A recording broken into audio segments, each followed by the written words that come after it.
Madame, Monsieur, bonsoir. Bienvenue au 20h30. Voici les titres du journal ce soir. 3 morts sur le champ à la suite d'un accident au lieu dit Hawaï Escalier à Yaoundé hier nuit.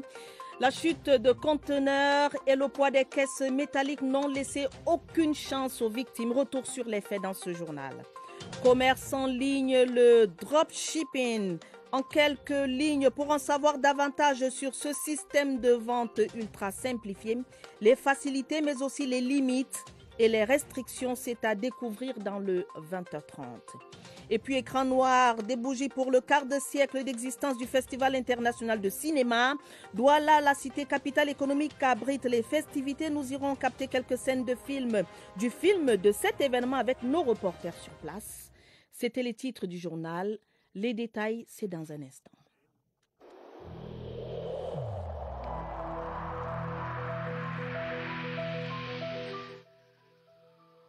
Malgré nos efforts, le Covid-19 a endeuillé de nombreuses familles et provoqué de graves difficultés dans le fonctionnement de notre économie et de notre société.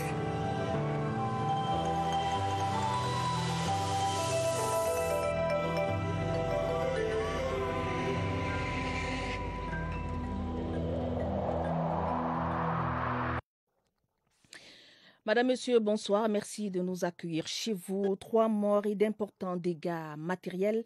C'est le triste bilan du tragique accident de la circulation survenu hier soir au lieu dit Hawaï Escalier à Yaoundé. La faute à 2 conteneurs tombés du haut d'un gros porteur qui finissait sur les victimes décédées sur le carreau. Au lendemain du drame, les riverains sont toujours pétrifiés par la violence du choc et des images.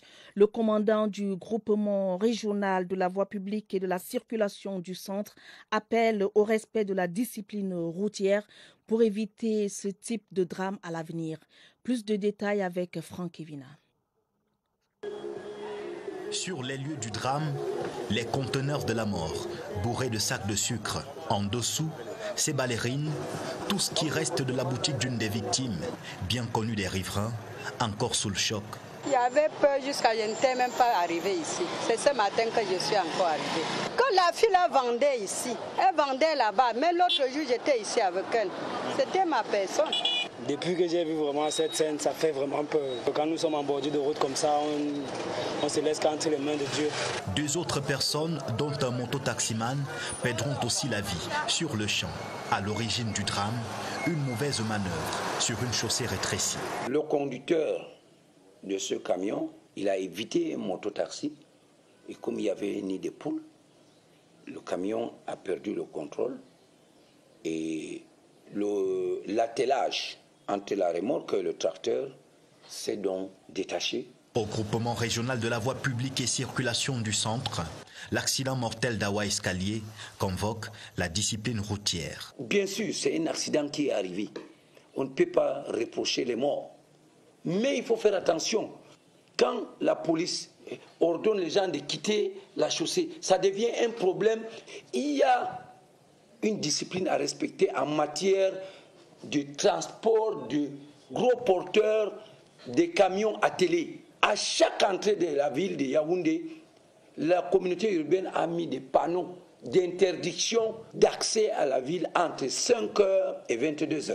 Et comme souvent, voilà qu'une fois de trop, un gros porteur circulant dans le périmètre urbain au-delà des heures autorisées endeuille des familles. Parlons maintenant de paludisme. 24% de Camerounais ont été victimes de paludisme en 2020. Un peu plus de 17% en sont morts. Des statistiques communiquées par le Programme national de lutte contre la malaria qui affole le thermomètre de la situation sur le palu au Cameroun. Une montée du mercure qui donne l'occasion à la rédaction CRTV de s'interroger en ce 20 août, journée dédiée à la lutte contre le moustique, agent vecteur du paludisme, sur comment vaincre le paludisme. Tentative de réponse dans ce reportage signé Sadou Mamoudou. Minuscule insecte, mais très nuisible. Le moustique, agent vecteur de la malaria, a endeuillé 4125 familles camerounaises pour la seule année 2020. 24% des populations au Cameroun aujourd'hui, en 2020, ont souffert de paludisme. Et au niveau des décès rencontrés en milieu hospitalier, 17,7 étaient liés au paludisme. Les régions de l'Est et de l'extrême nord Cameroun sont les plus piquées. L'ordonnance du programme national de lutte contre le paludisme sauve des vies. Pour tous les enfants de moins de 5 ans, le paludisme au Cameroun doit être traité gratuitement. Alors au niveau de la couche des adultes et des autres, il faut savoir que tous les intrants, tous les médicaments liés au traitement du paludisme sont subventionnés. Maintenant au niveau du terrain, les acteurs des fois ne suivent pas toujours tout. Quelquefois, vous pouvez avoir des ruptures d'intrants qui modifient les stratégies sur le terrain. Sur le supposé business de la malaria, l'absence d'un vaccin contre cette pandémie antérieure au Covid-19 ou encore la convulsion des agents communautaires de santé, le programme édifie. On a ajouté plus de 500 agents de santé communautaire au niveau du Cameroun. Dire qu'au Cameroun, le business du paludisme, ce n'est pas vraiment exact parce que le paludisme au Cameroun coûte très cher à l'État camerounais. Des recherches sont menées actuellement pour voir l'efficacité de l'artémisia. Si ce 20 août 2021 marque la découverte en 1987 du plus grand prédateur de l'homme, le moustique transmet, outre le paludisme, le virus Zika, le chikungunya, la fièvre jaune, la fièvre du Nil occidental. Et si nous parlions ce soir de dropshipping, c'est un concept né sur le e-commerce qui vous permet de vendre sans payer des taxes sur la toile. Et certaines entreprises camerounaises se prêtent volontiers au jeu, vendre de la marchandise que l'on n'a pas en stock, mais la faire livrer quand même à l'acheteur. C'est désormais possible en ligne grâce à ce concept. Comment ça marche? La réponse dans ce reportage de Laurence Okalia. Le dropshipping est une forme de commerce par lequel le vendeur ne possède pas de stock et dont la livraison est gérée par le fournisseur sans que le client ne le sache. C'est une méthode de e-commerce permettant de lancer un e-shop à moindre coût. Au Cameroun, certaines entreprises se sont lancées dans ce secteur d'activité. On peut citer Jumia ou encore Kiku. Comment ça marche? Le dropshipping implique 3 acteurs principaux. Les internautes qui recherchent des produits, un dropshipper qui commercialise des produits sans les avoir en stock, un fournisseur qui a des produits en stock et qui prend en charge la logistique. En dropshipping, un internaute passe la commande sur un site tenu par un dropshipper qui joue le rôle de distributeur. Celui-ci transmet alors la commande à son fournisseur qui s'occupe de produire la pièce achetée par l'internaute et de la lui faire parvenir. La facilité de déploiement et les faibles coûts que génère le dropshipping sont les 2 avantages les plus évidents. Si ce concept n'est pas encore assez vulgarisé au Cameroun, c'est certainement dû au délai de livraison de certaines marchandises qui excèdent très souvent les 2 à 3 semaines. Le commerce en ligne se généralise, les escroqueries aussi, surfant sur la vague des achats sur Internet. Des pirates informatiques utilisent des courriels de suivi de colis destinés à vous piéger. Les arnaques à la livraison sont devenues monnaie courante. Que dit la réglementation en la matière? Voici l'enquête menée par Aboubakar Abo. C'est un vaste marché installé sur la toile, un procédé peu scrupuleux de plus en plus courant. La pratique est répandue et les risques de se faire piéger sont entre vos doigts, juste en un clic. Vous traitez avec quelqu'un et sur la plateforme en fait, quelqu'un que vous ne connaissez pas. Et du jour au lendemain, lorsque vous envoyez l'argent d'une grosse commande, la personne ne vous répond plus.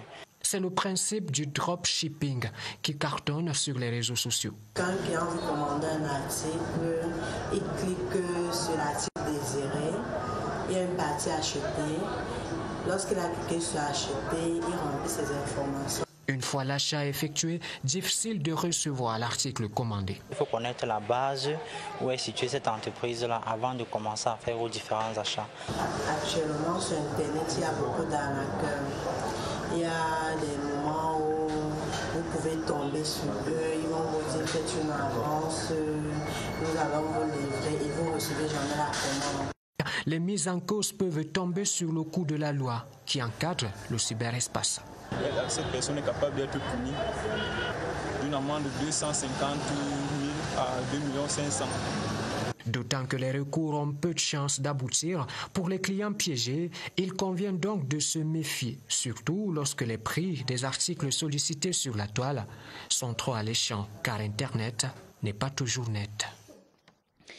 Restons dans nos ordinateurs et nos téléphones portables, cette fois avec notre page spéciale Instant TIC, qui tire ce vendredi la sonnette d'alarme pour amener les utilisateurs de téléphones portables et d'ordinateurs à adopter de bons réflexes afin de ne pas endommager leur vue et leur ouïe. Il sera aussi question de prodiguer quelques conseils pour la maintenance de ces outils de communication électronique. Ces informations utiles nous sont données par des experts rencontrés par Irène Janafouda. Dodoliner de la tête avec des écouteurs aux oreilles, avoir le téléphone portable collé à l'oreille à longueur de journée ou rester scotché devant l'ordinateur pendant de longues heures d'affilée. Autant de faits et gestes qui peuvent laisser des séquelles au fil des ans. L'usage prolongé du téléphone portable peut être source des troubles de l'audition, des acouphènes, des bruits anormaux perçus par l'oreille et parfois même des douleurs. Les écrans d'ordinateur, les téléphones, les smartphones en particulier, créent les troubles de la vue, les irritations, il y a la rougeur oculaire, il y a le mal de tête. L'addiction au téléphone portable et à ses accessoires nécessite de bons réflexes pour ne pas altérer la fonction auditive. Nous encourageons ces patients à user plutôt des kits mains libres qui sont moins traumatiques pour l'oreille interne. L'utilisation excessive de l'ordinateur affecte la vue et pour la préserver, il faut prendre des précautions. Il faudrait aussi alterner le travail sur l'ordinateur et faire des pauses. Il faudrait adapter donc le bureau, qui est la luminosité, le contraste avec l'écran entre la personne qui travaille et son écran. Il faut une distance d'environ 50 cm ou 70 cm. Des règles de base doivent être respectées pour maintenir ces outils de la communication électronique en bon état. S'assurer que l'antivirus que vous avez installé dans votre ordinateur reste toujours en bon fonctionnement. Quand vous chargez votre ordinateur, il vaut mieux ne pas utiliser. Lorsque le téléphone portable est chargé à 100%, il faut le débrancher. Ces conseils pratiques prodigués par des experts sont à prendre pour parole d'évangile afin de préserver l'ouïe et la vue de nos 5 sens. Le e-learning se concrétise à travers le centre d'éducation à distance du ministère des Enseignements secondaires qui facilite la couverture des programmes scolaires ralentis par le Covid-19. Le centre recevait hier jeudi la visite du Haut-Commissaire du Canada et du ministre des Finances. Ils y ont été accueillis par le ministre des Enseignements secondaires. Voici le compte-rendu de Sidoine Moncam. Petite incursion dans une classe spécialisée pour l'éducation à distance. Les studios aménagés et équipés sont déjà opérationnels. Dans cette salle, des jeunes du programme spécial vacances du MINSEC suivent des cours de chant aux côtés des artistes.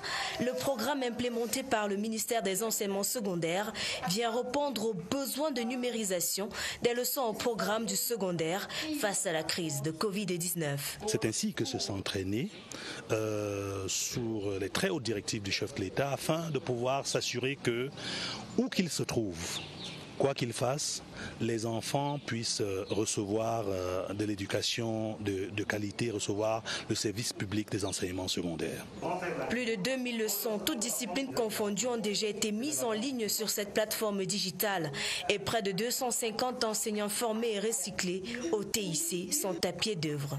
Le projet bénéficie de l'accompagnement du Haut-Commissaire du Canada et du ministre des Finances. Ce que nous voyons ici est effectivement un facteur qui peut encourager, qui peut étendre l'éducation, notamment vers les zones où il y a encore des difficultés. Nous connaissons ces zones au Cameroun et nous ne pouvons qu'encourager, comme j'ai dit, Madame le ministre. Tout a été pensé par le ministère des Enseignements secondaires. Les zones inaccessibles au e-learning recevront le matériel pédagogique disponible pour garantir le succès de tous les élèves. Dans le secteur de la communication, le Cameroun et la République centrafricaine s'engagent à intensifier et à densifier leurs rapports dans le domaine de la communication. Le ministre camerounais de la communication René Emmanuel Sadi recevait son homologue centrafricain Serge Ghislain Diori. La Centrafrique s'inspire du modèle camerounais pour la communication gouvernementale. Daniel Menanga. Le modèle camerounais de la communication, une source d'inspiration pour la République sœur de Centrafrique. notre pays frère Cameroun a beaucoup contribué pour amener la paix dans notre pays. Et aujourd'hui, économiquement parlant aussi, le Cameroun est toujours là, aux côtés de la République centrafricaine. Et le département que je dirige aujourd'hui, nous avons mis en place un certain nombre de réformes pour pouvoir rehausser le niveau de la communication du paysage audiovisuel en République centrafricaine. C'est dans cette optique que nous sommes rendus ici et pour pouvoir échanger avec le peuple frère camerounais. La réforme du secteur de la communication et des médias en RCA, un engagement pris par Serge Ghislain Diori à son arrivée à la tête du ministère de la Communication et des médias le 28 juin dernier. De la parole à la démarche vers les actes, la Centrafrique compte sur ses partenaires et sur l'État camerounais. Au nom du gouvernement, le ministre René Sadi assure la continuité dans la coopération. Dans le détail, une plus grande ouverture dans les écoles de formation camerounaise, dans la maîtrise de l'outil, la gestion des ressources déployées dans la communication aussi, avec l'espoir d'un impact positif sur la stabilisation définitive du climat politico-militaire en Centrafrique, mission de communication pour la paix. De la communication, parlons de diplomatie dans ce journal. Le ministre des Relations extérieures, Mbela Mbela, recevait en audience l'ambassadeur d'Israël au Cameroun. L'ambassadeur était porteur d'un pli fermé. Les deux personnalités ont revisité les principaux axes de coopération entre leurs pays respectifs. Dans le même temps, la reconstruction des régions du Nord-Ouest et du Sud-Ouest était au centre des échanges entre le ministre délégué chargé du Commonwealth, Félix Mbayou, et le chef de la délégation de l'Union européenne au Cameroun. La synthèse de toute cette actualité avec Mohamed Nana. L'excellence des relations entre le Cameroun et Israël exaltée. Les principaux aspects de la coopération bilatérale ont été passés en revue au cours de l'audience accordée aux diplomates israéliens par le ministre des Relations extérieures. Depuis la formation du nouveau gouvernement en Israël, c'est la première rencontre entre leurs excellences Mbela Mbela et ici, Yanouka. J'ai profité de l'occasion pour donner à son excellence une lettre de son homologue israélien et le nouveau ministre des Affaires étrangères d'Israël, M. Yair Lapid. Et nous avons échangé un peu sur les projets, sur le futur et ce qu'on peut faire pour améliorer les relations entre Cameroun et Israël. Pendant ce temps, le ministre délégué chargé de la coopération avec le Commonwealth était sur le front de la reconstruction des régions du Nord-Ouest et du Sud-Ouest. Sur ce chantier, l'Union européenne entend apporter sa pierre à l'édifice. Au bout de 2 heures d'audience, Félix Mbayou et son hôte se sont accordés sur les modalités de cette collaboration. Et nous avons donc échangé très ouvertement et très constructivement, je dois dire, sur effectivement comment le gouvernement voit les problèmes résiduels dans cette région et comment effectivement la communauté internationale peut éventuellement contribuer dans la restauration de la paix. Ce ballet de diplomates traduit à suffisance le caractère offensif de la diplomatie camerounaise. La Chambre nationale des huissiers de justice et agents d'exécution du Cameroun a désormais son siège. L'institution a regagné son bâtiment ce 20 août à Yaoundé lors d'une cérémonie solennelle d'inauguration que présidait le ministre délégué auprès du ministre de la Justice, Jean de Dieu Momo. Le représentant du ministre d'État, ministre de la Justice, garde des Sceaux, a invité les bénéficiaires à en faire bon usage. Nicole Doudou. C'est au quartier Fandena, derrière le stade omnisport de Yaoundé, que se dresse l'immeuble abritant désormais la Chambre nationale des huissiers de justice et agents d'exécution du Cameroun. Salle de conférence, bureau du président du comité directeur et autres espaces de travail, visités ce vendredi par le ministre délégué auprès du ministre d'État, ministre de la Justice, garde des Sceaux, lors de la cérémonie d'inauguration. Les huissiers de justice du Cameroun ont désormais un siège, un endroit où tous les huissiers du Cameroun peuvent se retrouver pour discuter, pour échanger et même pour faire des formations. Ils doivent être accrochés à l'exécution des décisions de justice, donc à la loi. Après avoir passé plusieurs années à l'ancien siège situé non loin des services du gouverneur de la région du Centre, le comité directeur, à travers ce déménagement, manifeste une volonté de changer de cap. Nous étions à un lieu qui était assez étroit, vétuste déjà. Il a fallu, au vu des objectifs que nous poursuivons, acquérir ces locaux qui sont beaucoup plus larges et qui permettent un certain nombre de fonctionnalités. Une amélioration des conditions de travail qui entend donner à l'huissier de justice des moyens d'atteindre l'excellence. Je vous le disais dans les titres du journal, 25 ans déjà pour le Festival international du cinéma Écran Noir et cela se fête. La cérémonie solennelle de lancement des activités relatives se tient en ce moment même à Douala, à l'hôtel Aqua Palace. De nombreuses articulations sont au menu de cette célébration. On fait le point avec notre reporter Marie-Gabrielle Feugueux de CRTV Littoral.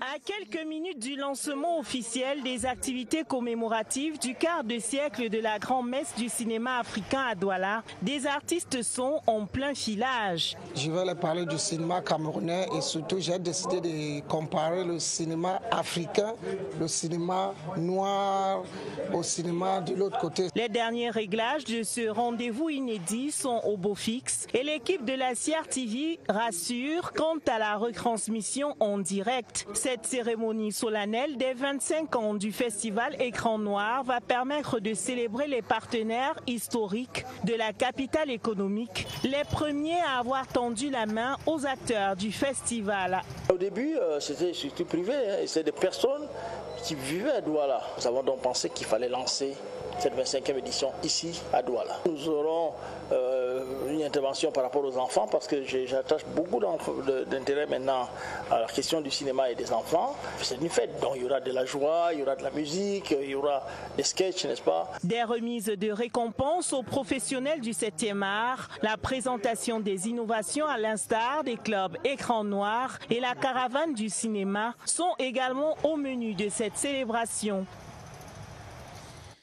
Le festival Écran Noir qui célèbre dans ses 25 ans de vie, le jubilé d'argent de ce grand rendez-vous cinématographique est en cours de lancement à Douala dans le littoral et il mobilise sur place un grand monde. Retrouvons en direct notre reporter Régine Gladys Lobouda.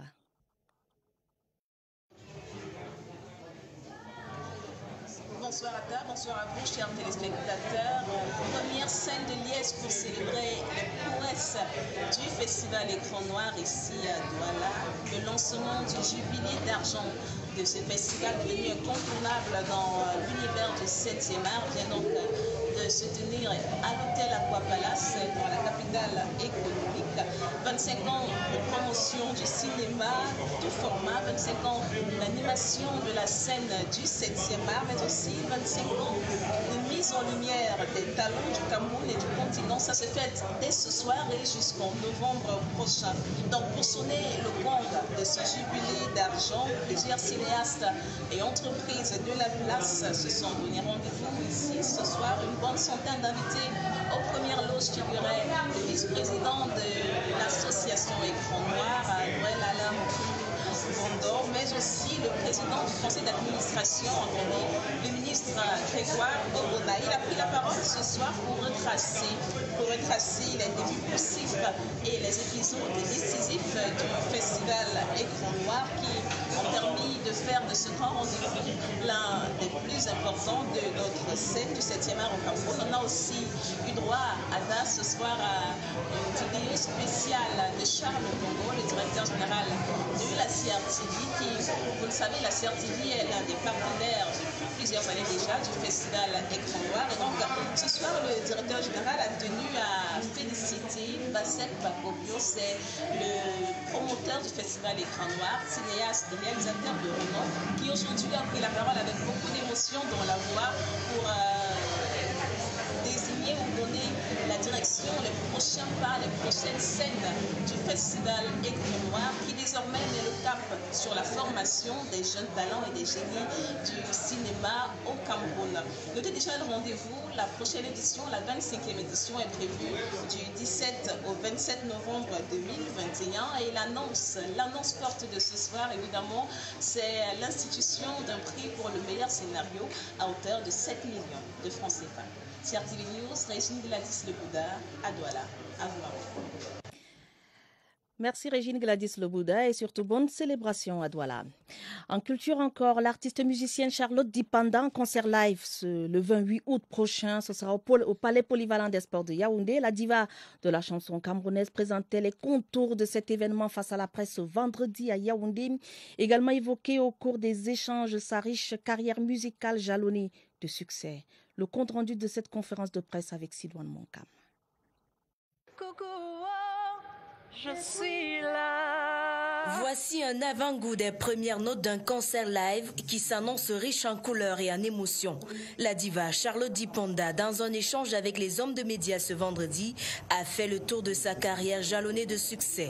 Après quelques moments de trêve imposés par le Covid-19, elle revient sur sa terre natale pour une communion avec les fans de Yaoundé le 28 août 2021 au Palais Polyvalent des Sports. Le 28, il y a un show de haute facture qu'on prépare. Je vais danser comme jamais je n'ai dansé. Comme je suis à la maison, il y a des choses que les Camerounais comprennent plus facilement que les autres ne vont pas comprendre. Les mélomanes des autres régions ne sont pas oubliés, notamment ceux du nord-ouest et du sud-ouest, avec qui la diva souhaite également faire chorus. J'ai hâte vraiment d'aller rencontrer tous les Camerounais là où ils sont, parce que c'est ce qui me rend vraiment fière, de voir les yeux d'un garde-garois, de Marois, qui chante en Douala, en tout cas, ou du sud-ouest, de Bamenda, parce que j'étais allée à Bamenda aussi.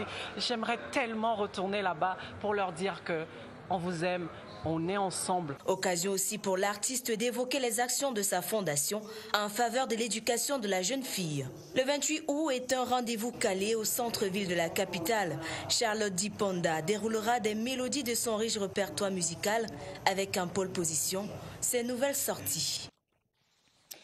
Et en attendant, allons en savoir plus sur l'agenda culturel de ce week-end, de la musique, mais aussi de la photographie. Ce soir, déjà, Grâce Deka se produit à Yaoundé. Demain samedi, les artistes musiciens Hugo Niamé et Njoreur vous donnent rendez-vous à Douala, dans la capitale économique. Et puis, les amateurs de la photographie peuvent se diriger vers les belles plages de Kribi pour des shootings professionnels. L'agenda culturel du week-end vous est déroulé par Laetitia Ounana.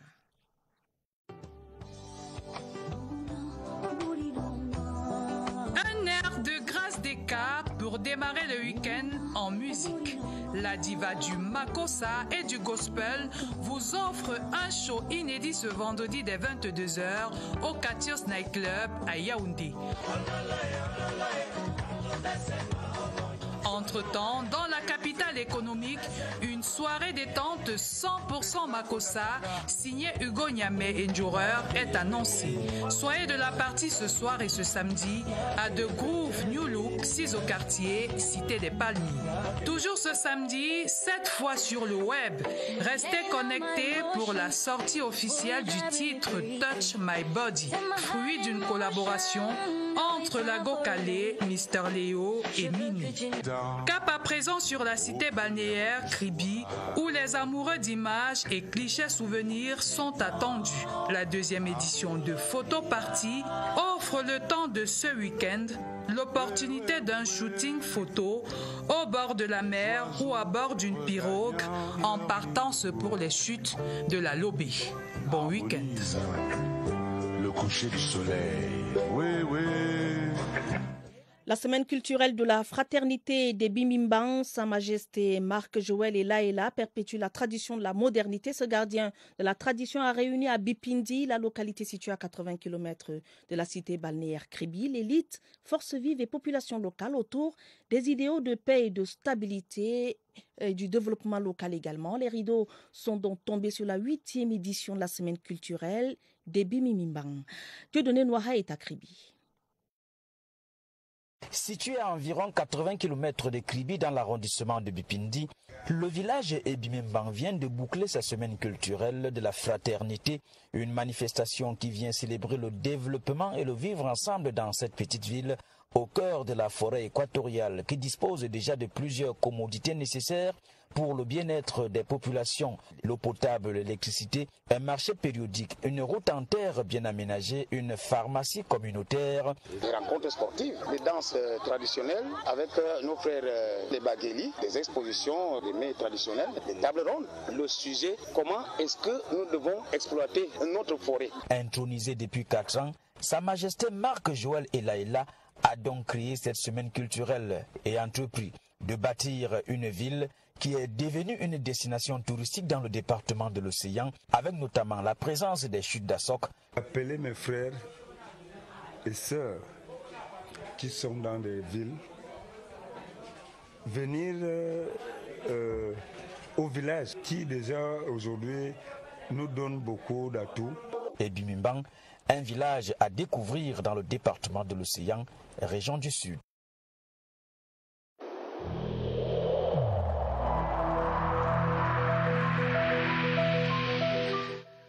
Je vous exhorte de nouveau à porter vos masques, à vous laver régulièrement les mains et à faire appel à un médecin ou à tout autre personnel de santé au cas où des symptômes apparaissent.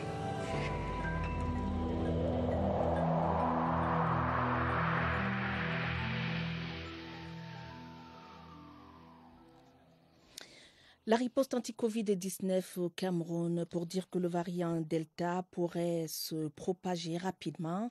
Le calme tout autour n'est qu'apparent et trompeur, disent les spécialistes et les autorités sanitaires. Le docteur Joseph Fokam évalue les risques éventuels dans cet entretien avec Évariste Inga. Ils sont en direct du Centre des opérations d'urgence de santé publique. Bonsoir Évariste. Bonsoir à Tabadine Omar. Après la première, puis la deuxième vague maîtrisée avec succès par les autorités sanitaires du Cameroun, tous les regards, toutes les attentions sont portées sur une éventuelle troisième vague. On tente de la contenir en maintenant le système de surveillance, seulement avec la présence déjà du variant Delta.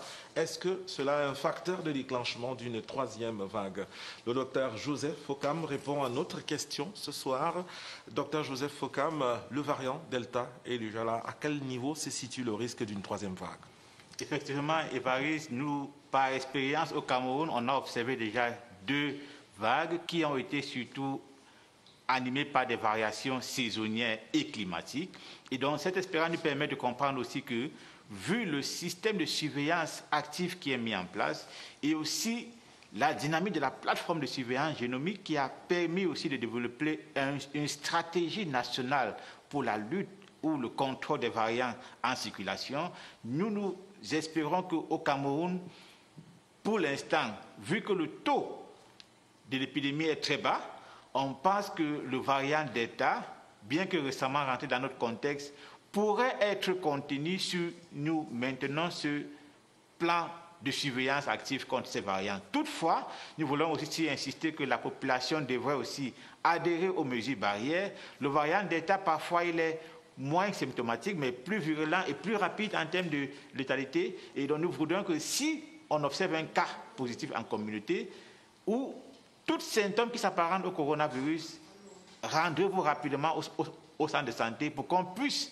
clarifier s'il s'agit de variant Delta et par conséquent qu'on puisse le contenir, le traiter et éviter sa propagation. On vous comprend très bien, docteur. C'est la population qui devrait jouer sa partition également. C'est un peu le maillon faible de cette surveillance. Certains qui font la sourde oreille lorsque les autorités médicales recommandent des attitudes de prudence et de prévention. La vaccination, les mesures barrières, il ne faut surtout pas dormir sur ces deux oreilles. Merci Évariste et merci également à votre invité. C'est bien entendu, le variant Delta est bel et bien là. Vie dans nos municipalités pour constater que les comptes sont bons à Douala 2e. Les recettes recouvrées au 30 juin 2021 sont en nette hausse de 24,47% par rapport à la même période de l'année dernière. C'est l'essentiel à retenir de la session ordinaire du 19 août dédiée à l'évaluation à mi-parcours par le conseil municipal de l'exécution du budget de son exécutif. Flore Écoulet de CRTV Littoral. 2021 sera certainement une année fructueuse pour la commune de Douala 2e. Au 30 juin 2021, les recettes effectivement recouvrées se chiffrent à plus de 1,4 milliard contre près de 605 millions en 2020, soit un écart considérable de près de 813 millions. Des revenus qui ont été succinctement présentés à l'Assemblée par le maire au cours de ces travaux.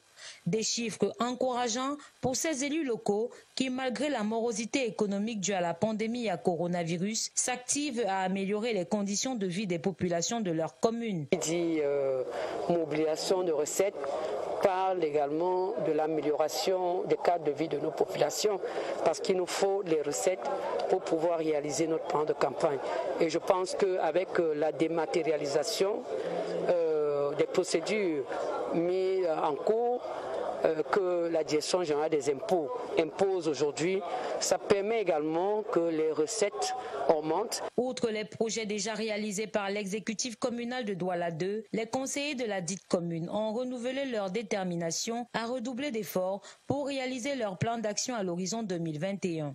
Pour cet exécutif communal, beaucoup reste encore à faire pour parfaire le quotidien de leur population. Nous avons promis le secteur municipal, nous y sommes.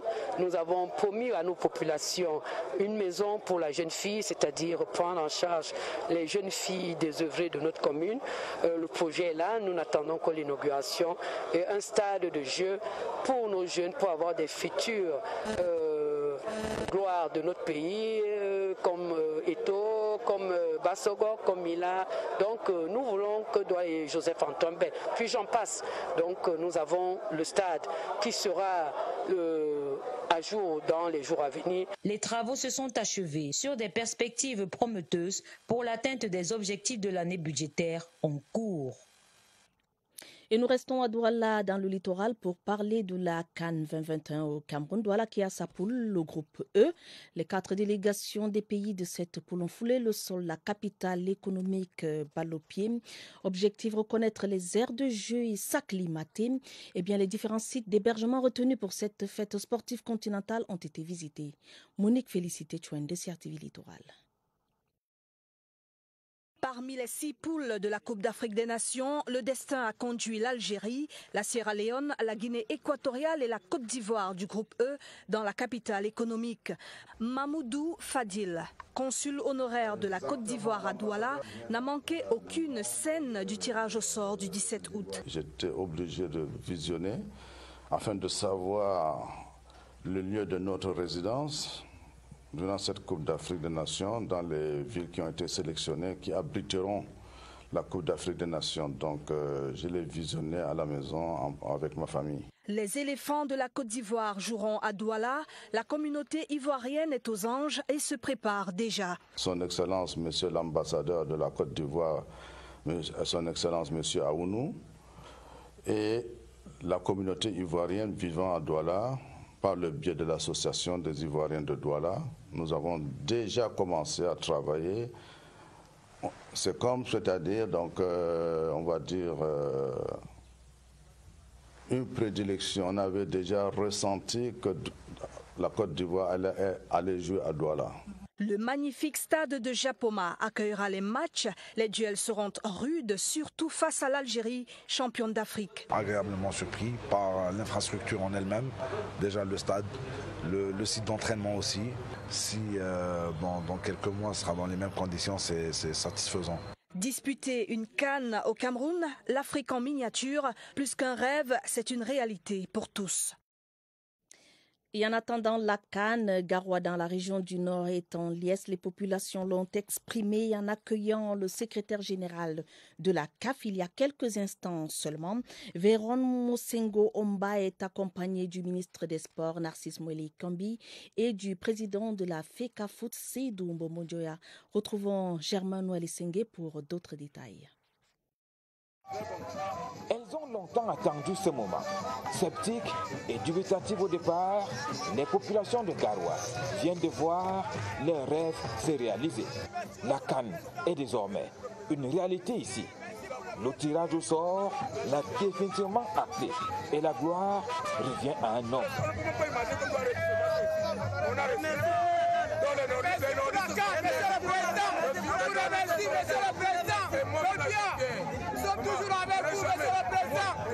Oussoko Djour, traduction, merci beaucoup. Gratitude de la vie lumière à l'endroit du premier sportif camerounais. Paul Biya un jour, Paul Biya toujours. Peut-on y lire Les vaillantes populations tiennent leur canne et cerise sur le gâteau héritent de l'une des plus grandes poules avec 2 géants du football africain à qui on souhaite déjà Djabama pour que vive le football. Des images qui annoncent déjà la couleur ici. Garoua envoie un message au Cameroun, à l'Afrique et même dans le monde.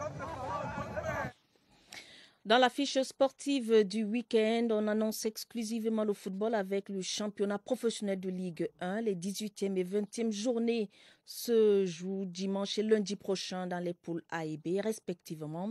Les différentes combinaisons dans ce reportage signé Joseph Guetamandé.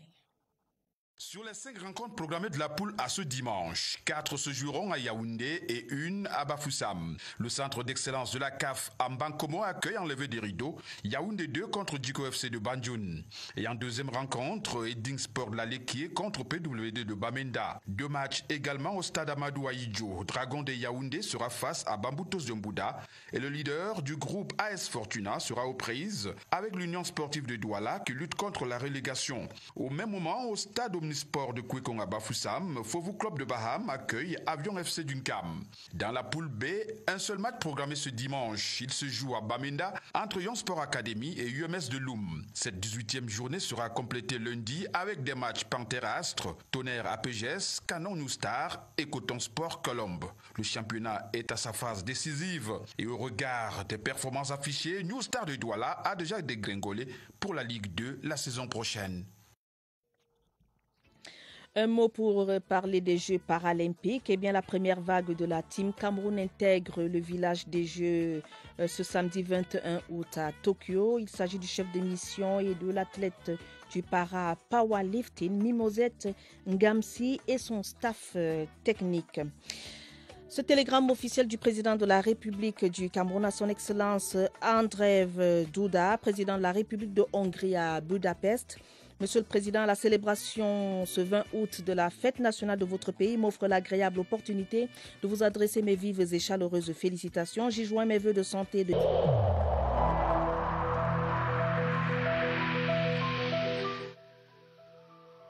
Malgré nos efforts, le Covid-19 a endeuillé de nombreuses familles et provoqué de graves difficultés dans le fonctionnement de notre économie et de notre société.